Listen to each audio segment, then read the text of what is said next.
के गाजियाबाद में फर्जी दूतावास चलाने वाले हर्षवर्धन जैन को यूपी एसटीएफ ने गिरफ्तार किया। एसटीएफ ने जब हर्षवर्धन जैन की गिरफ्तारी की और गाजियाबाद में जो फर्जी दूतावास बनाया गया था उस दफ्तर में पहुंची तो घर के बाहर लग्जरी गाड़ियों का एक तरीके से जखीरा खड़ा मिला। ये काले रंग की गाड़ी आप देख रहे हैं, मर्सिडीज गाड़ी है, लेकिन अमूमन जिस दूतावास में गाड़ियों का इस्तेमाल किया जाता है, झंडे लगे होते हैं, नीले रंग की जो नंबर प्लेट होती है, संभवतः वैसी ही तस्वीर आपको इस गाड़ी में भी नजर आएगी। सबसे पहले गाड़ी के फ्रंट पे आप देखेंगे झंडा, जो कि किसी देश का झंडा होता है, उस तरीके से यहां पर लगाया गया। लेकिन गौर करने वाली बात यह कि इस काले रंग की मर्सिडीज गाड़ी में जो नंबर प्लेट लगाई गई है वो अमूमन एम्बेसीज की गाड़ी में जो नीले रंग की नंबर प्लेट होती है हूबहू उसी तरीके से है। और इस नंबर प्लेट पर आप देखेंगे हॉनरेरी काउंसिल बैरोन वेस्ट आर्टिका, जो एक कंट्री का नाम है, उसका नाम यहां पर लिखा हुआ है। लोगो आप उस देश का यहां पर आपको लगा हुआ नजर आ जाएगा। और इस नंबर पर नजर डालिए DL3CAJ 6960, तो ये नंबर प्लेट आपको इस तरीके से लगी है। लेकिन ठीक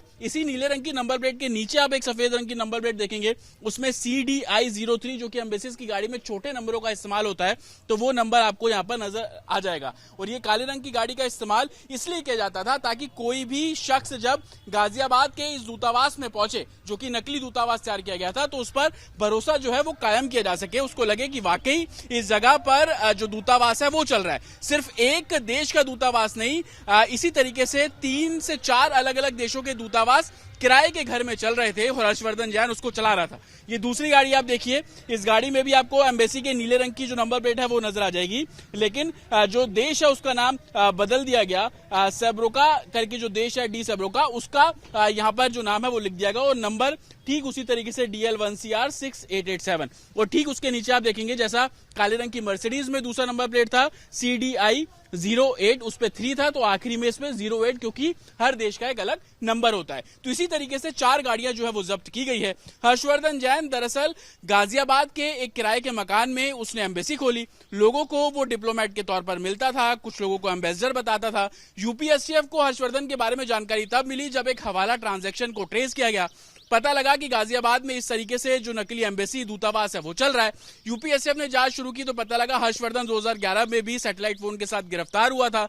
जब उसके दफ्तर पहुंचे तो बाहर 4 इस तरीके की गाड़ियां खड़ी मिली है और एक गाड़ी आप देखेंगे सफेद रंग की सामने खड़ी हुई है और उस पर भी नीले रंग की नंबर प्लेट और एक अलग देश का जो नाम लोगो है वो आपको यहां पर नजर आ जाएगा। और नीचे जब आप देखेंगे तो CD102 करके जो नंबर प्लेट है वो यहां पर आपको लगी हुई नजर आ जाएगी।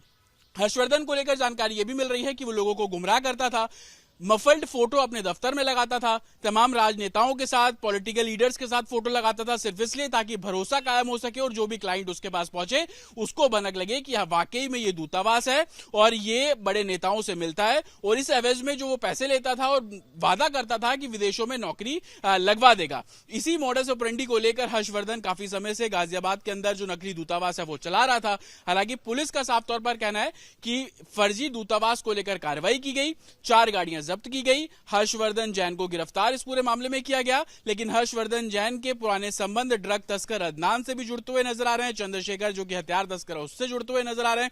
उसको लेकर तमाम जो इन्वेस्टिगेशन है इस पूरे मामले में की जा रही है। 2011 में गिरफ्तारी हुई थी सैटेलाइट फोन के साथ, लेकिन गाजियाबाद में फर्जी दूतावास चलाना और उस वहां से कुछ ऐसी स्टैंप्स मिली हैं, अलग अलग देशों के जो पेपर्स हैं, लेटर हेड, वो वहां से बरामद यूपीएसटीएफ ने की है। 2 पहलुओं पर इस पूरे मामले की जांच चल रही है। एक, हवाला का पैसा कहां से आ रहा था और उसको कैसे रूट किया जा रहा था, आगे उसका इस्तेमाल किस तरीके से किया जा रहा था।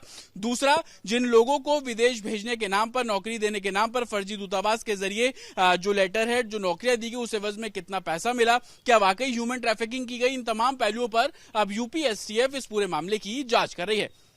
विजय विकास के साथ जतिन शर्मा, रिपब्लिक भारत, गाजियाबाद।